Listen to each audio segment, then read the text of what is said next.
In the glittering towers of Manhattan, Betrayal wears a tailored suit. When Olivia Bennet, a loyal COO, is framed and fired by the man she built an empire for, she doesn't cry, she calculates. And what she does next turns corporate revenge into a masterclass no one saw coming. The boardroom was silent, the kind of silence that weighs more than words. 12 executives sat around the glass table, their reflections shimmering under the LED lights of the 54th floor. At the head sat Richard Vail, the CEO of Vail Systems Incorporated, a man whose smile could cut marble. And next to him sat me, Olivia Bennet, Chief Operating Officer, the woman who had spent 15 years building the operational skeleton of this billion-dollar empire.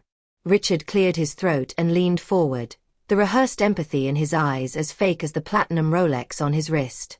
"Olivia," he began, "the board has made a difficult decision." My pen froze over my notes. "A decision?" I repeated softly. He nodded, tapping a folder in front of him. "We've discovered multiple discrepancies in last quarter's logistics contracts. Overpayments, missing documents, irregularities. Given the scale, the board feels it's best for you to step down, effective immediately." A collective murmur spread across the table. Every face I'd known for years, colleagues I'd mentored, partners I'd defended, suddenly looked away. No one met my eyes. I laughed once, quietly. "Step down? Richard, we both know those contracts went through your office before final approval." His expression didn't flicker. "We've already reviewed that, Olivia. The oversight was traced to operations, your department." I leaned forward, my heartbeat steady but burning. "You mean me?" He didn't answer. The HR director slid a white envelope toward me like a funeral pamphlet. "This contains your severance package and confidentiality agreement," she said without emotion. It took me 3 seconds to understand what was happening, and 3 more to realize Richard had orchestrated every piece of it. The discrepancies were fabricated, the signatures forged, and the narrative controlled. I'd seen corporate backstabbing before, but never from him. Richard Vail wasn't just my boss. For 5 years, he'd been my mentor, my confidant, and once, my lover. My hands trembled, not from fear, but from the unbearable calm settling inside me. "Let me guess," I said, staring at him. "You'll regretfully announce my resignation tomorrow morning, praise my years of service, and promise a smooth transition?" He adjusted his cufflinks. "It's for the best, Olivia. The company needs new leadership direction." I stood slowly, my chair scraping against the polished marble floor. "New leadership direction," I repeated. Translation: "You found a way to take credit for my division's success while blaming me for a problem you invented." He didn't respond. He didn't have to. Because in that room, he'd already won. I gathered my files, the room spinning with whispers. As I turned to leave, my eyes swept over the people I once trusted. Every face avoided mine except one, Elena Torres, my assistant. She mouthed a silent word. "Don't." But it was too late. At the doorway, I paused. "You know, Richard," I said, my voice steady but sharp enough to draw blood. "You can strip a title, but you can't erase the truth. And someday, that truth will find you." He smirked faintly. "Good luck, Olivia." The elevator ride down felt endless. The mirrored walls reflected not just my face, but the years of exhaustion, sacrifice, and loyalty I'd poured into a company that now treated me like a liability. Outside, the Manhattan wind was ruthless. The city I once conquered now felt alien. I stood on Fifth Avenue, holding a severance envelope I'd never cash, watching the reflection of Vail Systems' glass tower fade behind me. 15 years. Gone in 15 minutes. And yet, beneath the humiliation, something darker stirred. Not rage. Not grief. Because while Richard Vail believed he'd erased me, he'd overlooked one thing. Every blueprint, every vendor, every logistics algorithm in this company had my fingerprints on it. He might own the office, but I owned the system that ran it. And if betrayal was the game he wanted to play, then he'd just handed me the rulebook. That night, I poured myself a glass of wine, sat in my apartment overlooking the skyline, and stared at the glowing Veil Systems logo miles away. Each flickering letter, VLE, was a pulse of arrogance. I whispered to the glass, "You took everything I built, Richard. Now watch me build something you can't destroy." The next morning, I woke up before sunrise. No tears. No regrets. Just a single, quiet resolve. He took my name off the company roster. I'd take his name off the building. The press release dropped at 7 a.m. sharp. Veil Systems announces leadership restructure. Olivia Bennett steps down amid financial irregularities.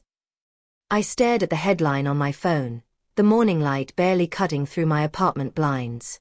The article was brief, sterile in tone, corporate in flavor, but vicious between the lines. It painted me as negligent, reckless, and conveniently silent. Anonymous insiders said I had mishandled vendor accounts. Another source claimed I'd lost the trust of the executive board. Every quote was a dagger, carefully phrased to destroy a reputation I'd spent 15 years building. Richard had moved fast. Too fast. The precision of it told me he'd been planning this for months. By noon, my inbox was flooded. Journalists, former colleagues, even college acquaintances asking if it was true. Some messages were laced with pity, others with quiet satisfaction. And the ones that hurt most came from silence. No one from my leadership team reached out. Not one. The same people I defended in meetings, fought for raises for, shielded from Richard's temper, vanished overnight.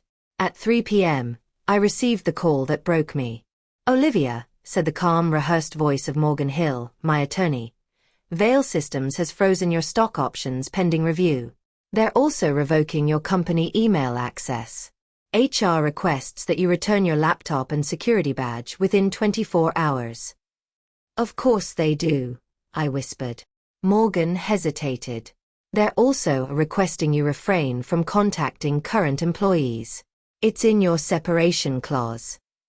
I laughed. A hollow, bitter sound. Richard Veil writes the rules, and the world nods along. When the call ended, I sat in silence, the city noise below my apartment blending into a dull hum.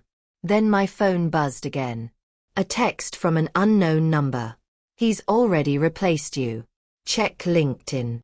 I opened the app and there it was. New COO, Daniel Cho. My former protégé. The intern I'd mentored, the man I'd promoted against the board's hesitation. His profile picture glowed with confidence. His headline read, "Proud to lead operations at Veil Systems under the visionary leadership of Richard Veil." My stomach twisted. I clicked through his post. Over 1,000 likes. Comments pouring in. Well deserved. Excited for what's next. Perfect fit for the role. And then I saw it, Richard's comment pinned at the top. "Daniel embodies the future of Veil Systems. Integrity. Accountability. Innovation. Integrity." The word tasted like acid. That night, I walked to the riverfront. The city lights danced on the Hudson, a mockery of calm. My reflection looked foreign, the same face, but drained of something essential. For 15 years, I had lived for that company. Missed holidays, postponed relationships, sacrificed everything that wasn't tied to a quarterly target. I wasn't just part of Veil Systems. I was Veil Systems. And now I was nothing. A cold wind swept through, scattering a crumpled newspaper across the pavement. I caught it by instinct, the same headline staring back at me. "Bennett steps down amid irregularities." My name, once associated with precision, discipline, respect, now a synonym for scandal. I folded the paper, pressed it against the railing, and whispered to myself, "So this is what it feels like to be erased." But somewhere beneath the despair, a spark refused to die. 2 days later, I forced myself back into motion. I returned the laptop, the badge, and the last remnants of my corporate identity. Security escorted me to the elevator like I was radioactive. As the doors closed, I caught my reflection once more, Tired eyes but steadier now. Outside, I found Elena waiting, the assistant who had mouthed, "Don't," in the boardroom. She wore dark glasses, her hair pulled back, scanning for anyone watching. "You shouldn't be here," I said. She handed me a flash drive. Backups of every logistics file you built in the last 5 years. Vendor lists, client contracts, internal memos, everything. I made copies before IT wiped your access. My heart stuttered. "Elena, I know what he did," she said. "Everyone does. But no one wants to be next." I hesitated. "Why help me?" She smiled faintly. "Because I saw who actually ran that company, and it wasn't Richard Vale." When she turned to leave, I caught her wrist. "This puts you at risk." So did working for him. That night, I opened the files. Every document was perfectly labeled. My system, my architecture, my legacy. And in one folder buried deep, I found something unexpected, a draft contract. A Vale Systems exclusive distribution deal, not yet signed, but revealing something damning. The vendor listed was Northcrest Logistics, a shell company registered just 3 months ago. And the CEO of that shell? Richard Vale. My pulse quickened. He wasn't just corrupt. He was laundering contracts, using my department as the scapegoat. Every accusation he'd made against me was projection, an insurance policy in case someone found the truth. I leaned back, a slow, dangerous calm spreading through me. "Okay, Richard," I whispered. "You want to play dirty? Let's play." The next morning, I sent a simple message to myself, printed on plain white paper, pinned to my corkboard. Phase 1. Silence. Phase 2. Strategy. Phase 3. Reckoning. As the sun rose over Manhattan, I poured my coffee and stared out the window. For the first time in weeks, I didn't feel defeated. I felt dangerous. And that was the moment my fall ended, and my rise began. Where Olivia begins to transform her downfall into a deliberate mission. The pacing tightens, the tone becomes analytical, and viewers feel her shift from pain to precision. 3 weeks after my dismissal, the scandal had cooled, but I hadn't. The city had already moved on. The same journalists who'd shredded my reputation now chased fresher blood. But in the quiet of my apartment, among stacks of files and sleepless nights, I began studying the anatomy of betrayal. Betrayal, I realized, isn't chaos. It's choreography. Every lie Richard told, every headline planted, every anonymous leak, all perfectly timed to cripple me just before the Northcrest deal went live. He hadn't just wanted me gone, he needed me discredited. That's when the question shifted from why he did it to how I would make him pay. I mapped everything on my wall, literal strings connecting departments, vendors, and emails. My apartment looked like a crime board, and maybe it was. Every red line pointed to one conclusion. Richard had used my infrastructure to build a side company that funneled Vale Systems' profits into his personal accounts. He hadn't fired me for mistakes. He'd fired me because I was the only one smart enough to find them. The realization didn't hurt. It clarified. Revenge wasn't about rage. Rage was messy, visible, predictable. Richard expected me to disappear, maybe even beg for settlement money. But what he'd never expect was that I'd build something better than Vale Systems, using the same skeleton he stole from me. The first spark came from an old contact, Malcolm Reed, a venture capitalist I'd once saved from a disastrous logistics contract. He called after seeing the headlines. "Vale burned you," he said bluntly.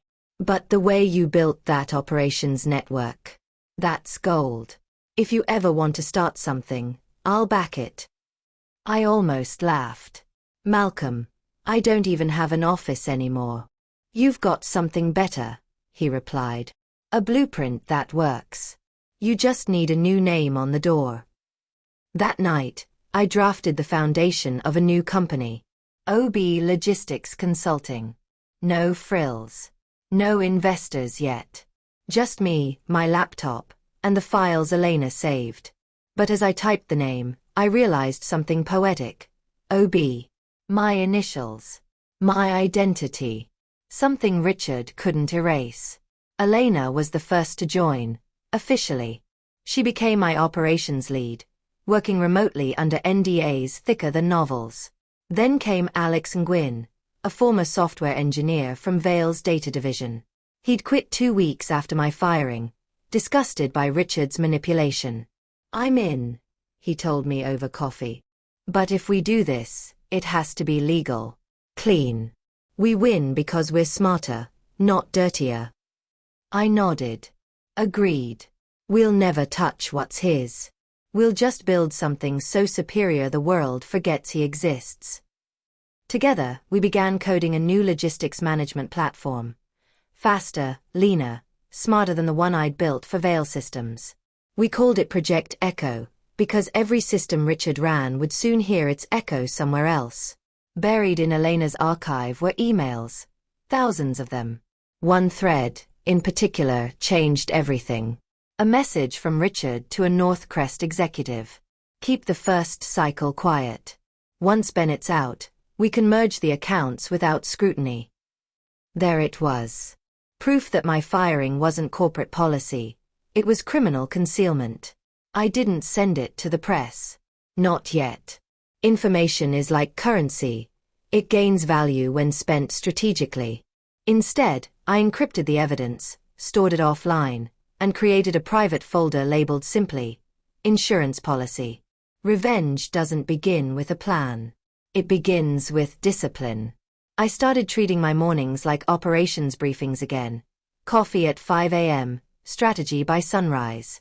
My friends thought I was unraveling. Maybe I was. But in unraveling, I found purpose.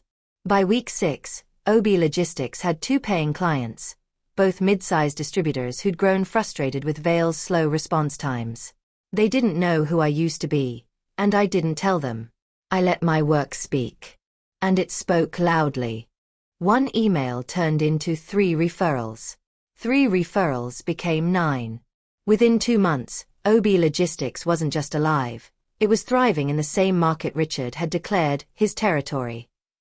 The first time Richard realized something was wrong came indirectly. A former Vale client posted on LinkedIn. "Huge thanks to OB Logistics for saving our supply chain. Game changer service." Within hours, my phone buzzed, an unlisted number. "Olivia," Richard's voice purred. "Didn't expect to hear your name again.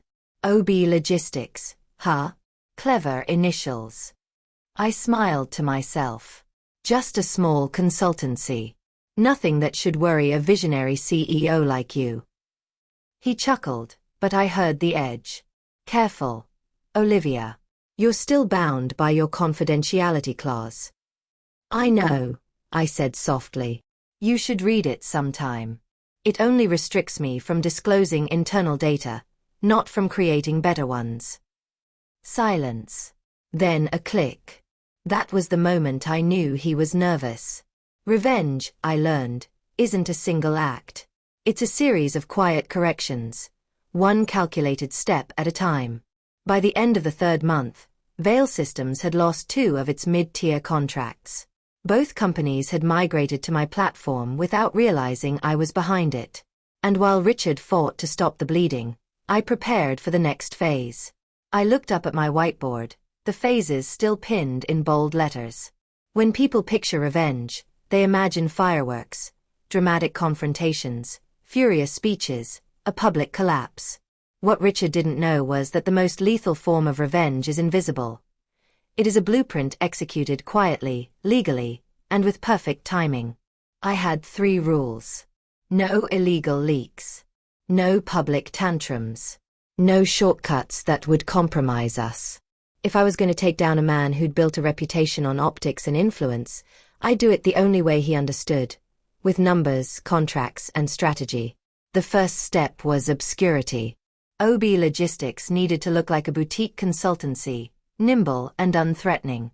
So we rented a small mailbox address in Jersey City rather than a flashy Manhattan office. We used cloud infrastructure with enterprise-grade encryption, and Alex built a facade marketing site that emphasized humility and results, not swagger. The goal wasn't to hide, it was to appear beneath the threshold of his radar. Next came the architecture. Project Echo. If Veil Systems had a nervous system, Project Echo would be the nervous system of every client we targeted.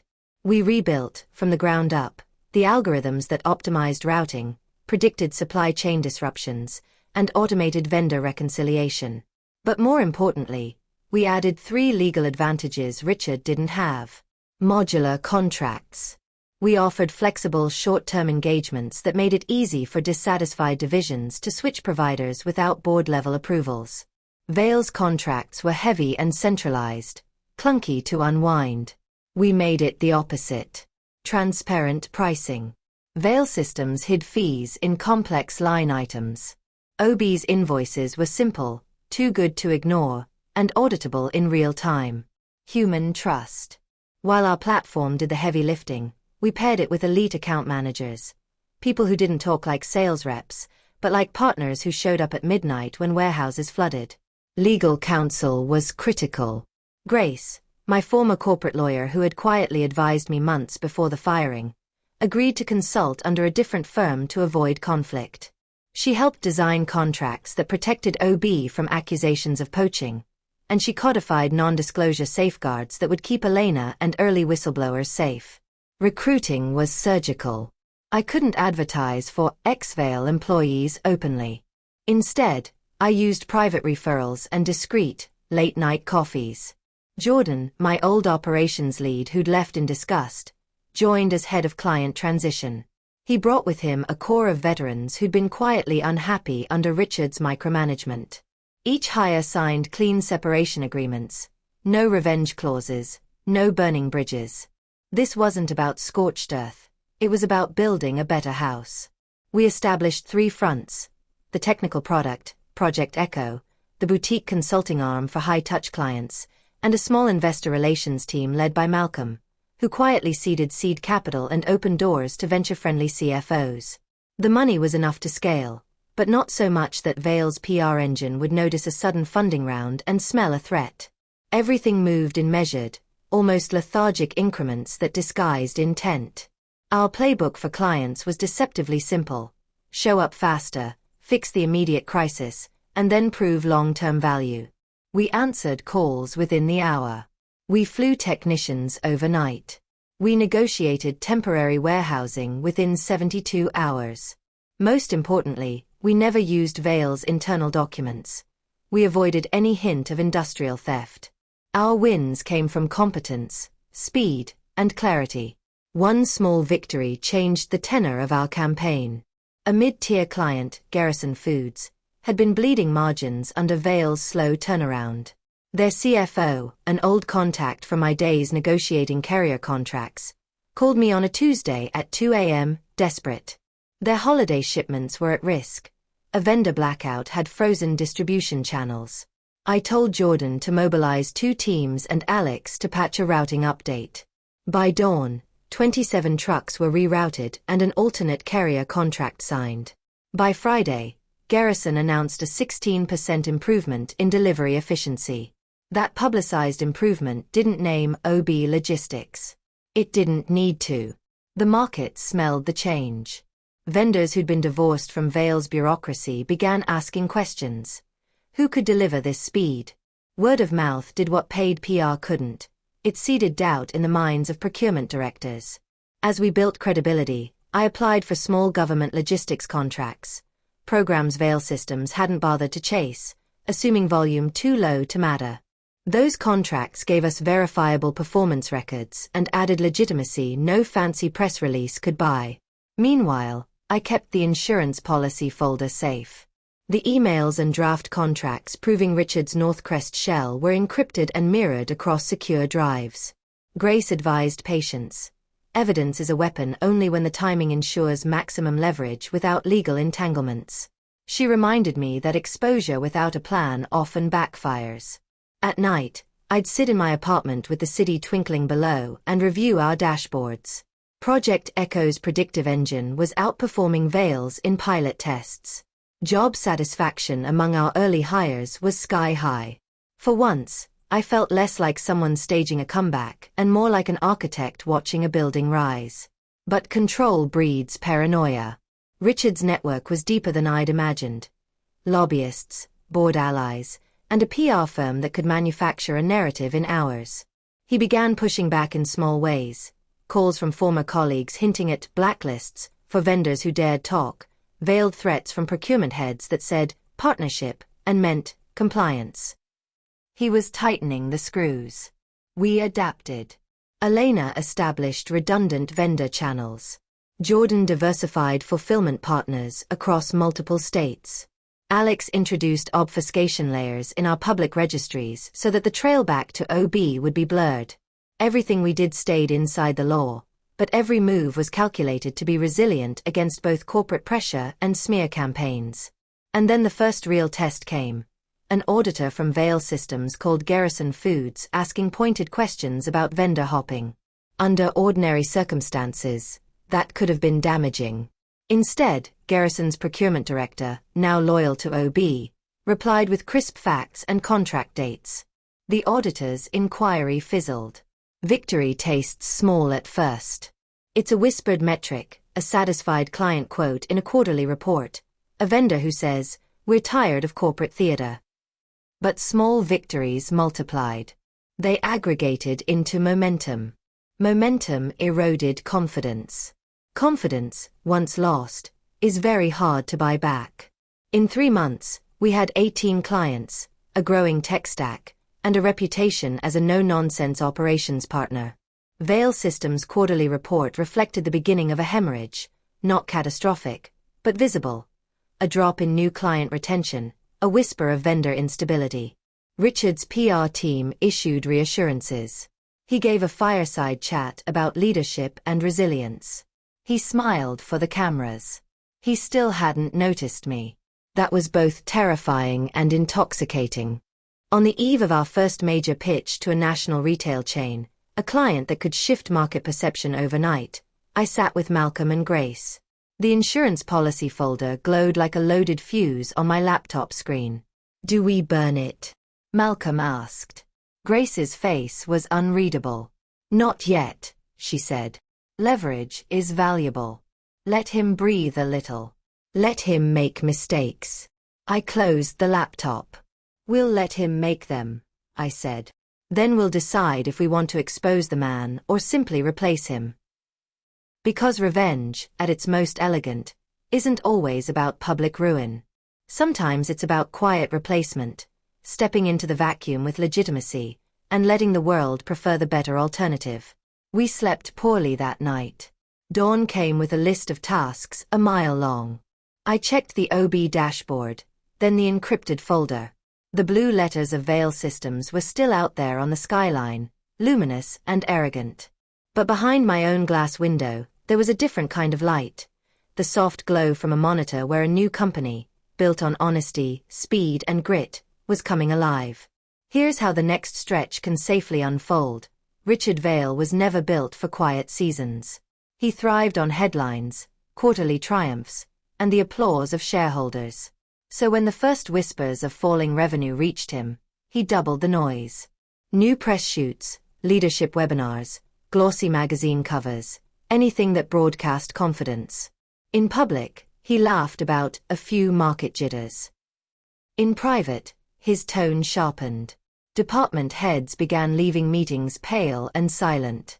He blamed the economy, the unions, global freight costs, everything but himself. The board wanted answers, not slogans. Meanwhile, Veil Systems' analytics dashboard told a truth the cameras couldn't hide. Client churn creeping upward, fulfillment delays spreading like cracks in glass. The more Richard pushed for control, the more the system resisted. Departments that once flowed smoothly under Olivia's process now moved like rusted machinery. Her replacement, Daniel Cho, was technically gifted but terrified of improvisation. Every decision required another spreadsheet, another meeting, another apology. Richard refused to slow down. He signed expansion projects, opened new offices, and hired expensive consultants to streamline communication. Each fix added weight instead of balance. It was classic hubris disguised as momentum. When the first board audit exposed the scale of inefficiency, Richard staged a town hall meeting to rally morale. Cameras rolled as he declared, "We're not losing ground, we're evolving." Applause followed, thin and uncertain. That same week, trade journals began mentioning a mysterious logistics startup praised for agility and transparency. OB Logistics. The name appeared in footnotes, then in testimonials, then, fatally, in a procurement ranking that listed OB above Veil for customer satisfaction. Richard dismissed it as a PR trick. Some micro-consultancy gaming metrics, he told his team. But the numbers kept moving. Behind closed doors, his CFO warned him that 3 high-margin clients had quietly shifted portions of their contracts to an independent vendor. Richard ordered legal to investigate, only to learn those clients had acted within their rights. Modular contracts, short terms, clean exits. Nothing to contest. At dinner parties, he began hearing OB mentioned in conversation. The tone was respectful, curious, sometimes admiring. He laughed it off, swirling his wine. Imitation is flattery, he'd say, but his smile tightened a little each time. The pressure turned inward. Emails piled up unanswered. Middle managers started polishing resumes. The company's internal network buzzed with rumors about leadership change. And every time Richard's reflection caught him off guard, in elevator glass, in the polished boardroom table, he saw a man fighting the momentum of his own myth.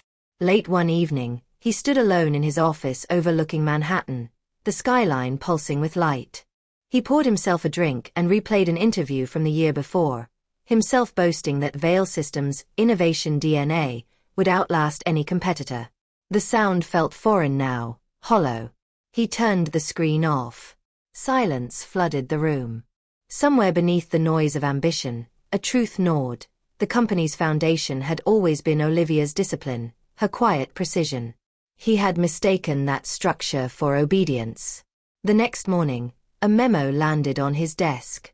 Subject: Client Transition Notice, Covenant Retail Group to OB Logistics. He read it twice. Then again. For the first time in his career, Richard didn't call PR, or finance, or legal.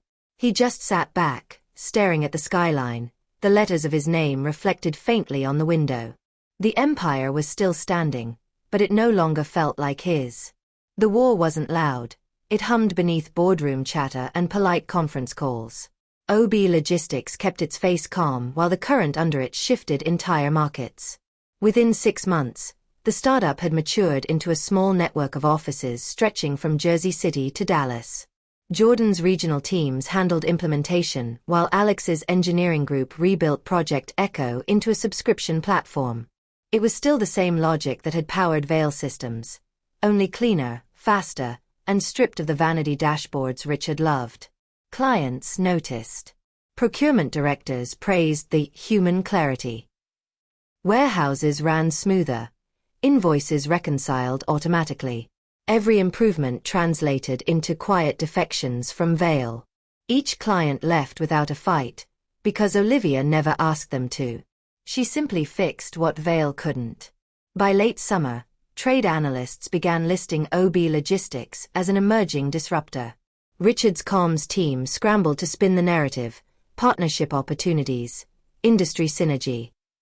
Behind the headlines, Veil Systems launched discount campaigns and aggressive contract renewals, offering below-cost pricing to retain clients.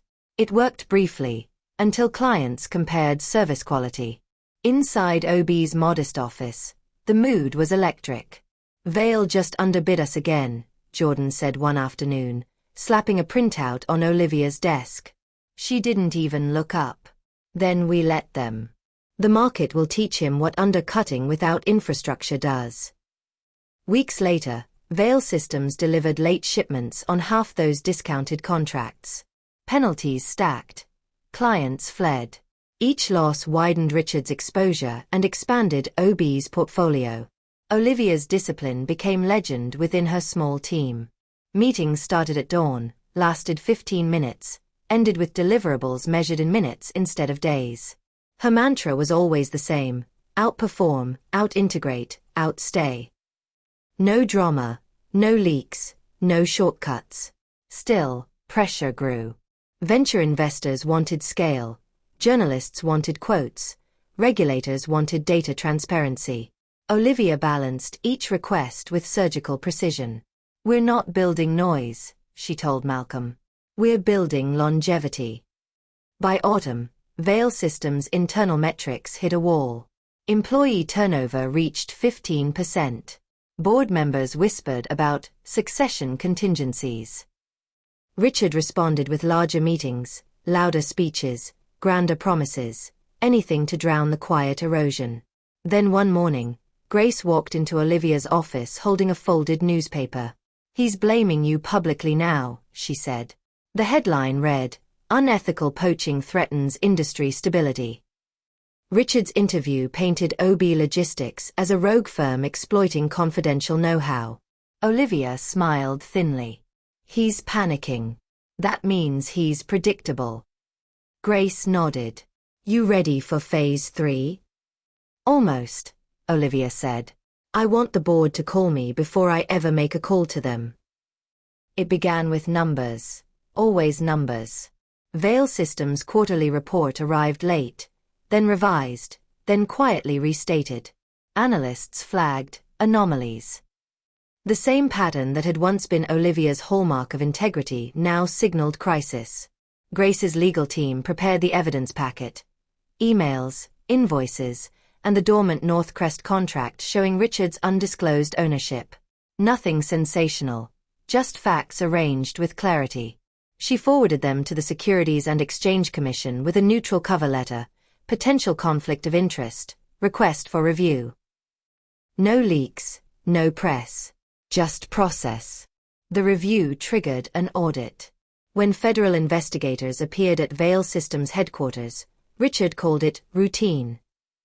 Within a week, the board knew it wasn't. 2 shell vendors traced directly to his trust accounts.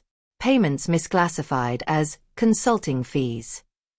None catastrophic, but enough to require disclosure. At OB Logistics, the news broke during a team meeting. Jordan looked up from his phone. "It's happening." Olivia simply nodded. "Stay focused. We don't celebrate collapses, we stabilize markets." Her calm steadied the room. Instead of exploiting Veil's chaos, OB offered emergency transition support to any stranded clients at cost. The move stunned the industry.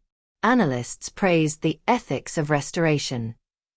For the first time, OB Logistics wasn't just a competitor, it was a standard-bearer.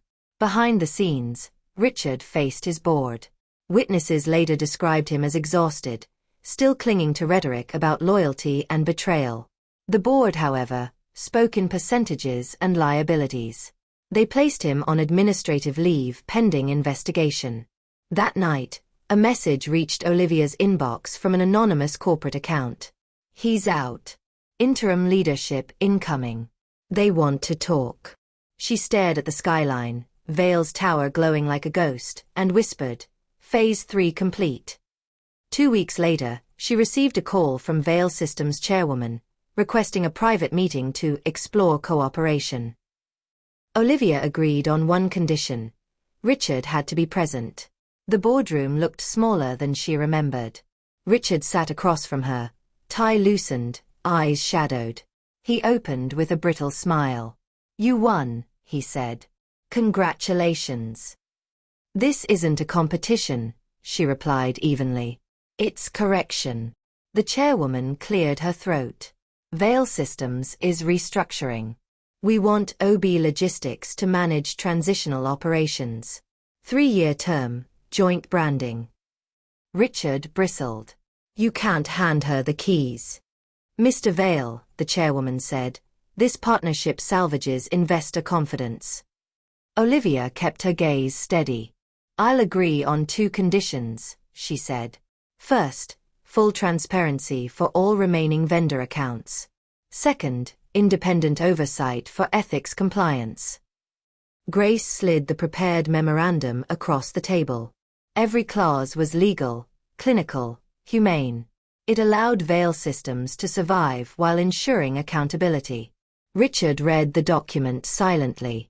"You built all this just to humiliate me?" he finally asked. Olivia shook her head. "No. I built it so the work would survive us both." For the first time in years, he had no answer. He signed the memorandum. The sound of his pen scratching paper felt like the quietest thunder she'd ever heard. After the meeting, Olivia stood alone on the terrace overlooking the city. Grace joined her with 2 coffees. "You could have taken the company outright," Grace said. "I could have," Olivia agreed. "But then I'd become the story. I want the work to be the story." She knew the investigation would end with fines, maybe leadership changes. But she also knew public humiliation accomplished nothing lasting. True reform required participation, not destruction.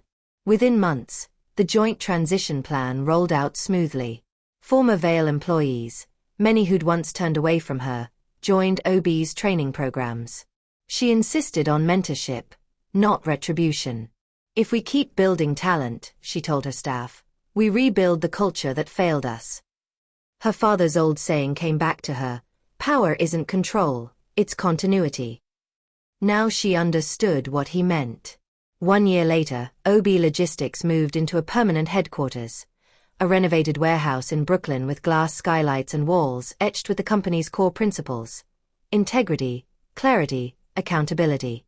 The opening ceremony was small, streamed online for clients and staff around the world. A journalist asked, "What's the biggest lesson from your journey?" Olivia smiled. "That betrayal can break you or define you, but it only destroys you if you stop learning from it. We chose to learn." The camera panned across the room, Elena coordinating guests, Jordan joking with new hires, Alex demonstrating Project Echo 2.0. On one wall hung a single-framed document, her termination letter from Veil Systems, annotated with her handwritten note: "Start point, not ending." As the event ended, her phone buzzed with a message from Richard. "Thank you for keeping the company alive." She replied simply, "Thank you for the lesson."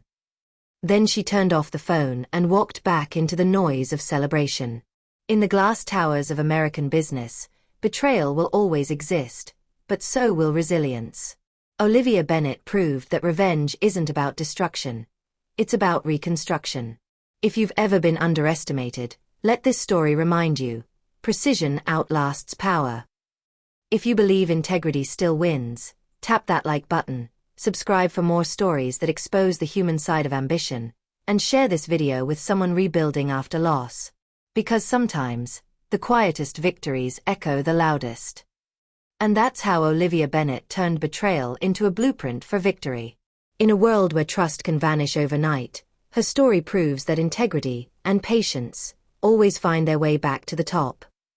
If this story moved you, make sure to like, share, and subscribe to the channel. Drop a comment below. Tell us what you'd have done in Olivia's place. And stay tuned for more real-life stories of betrayal, power, and redemption. This is Revenge Uncut, where every downfall hides a comeback.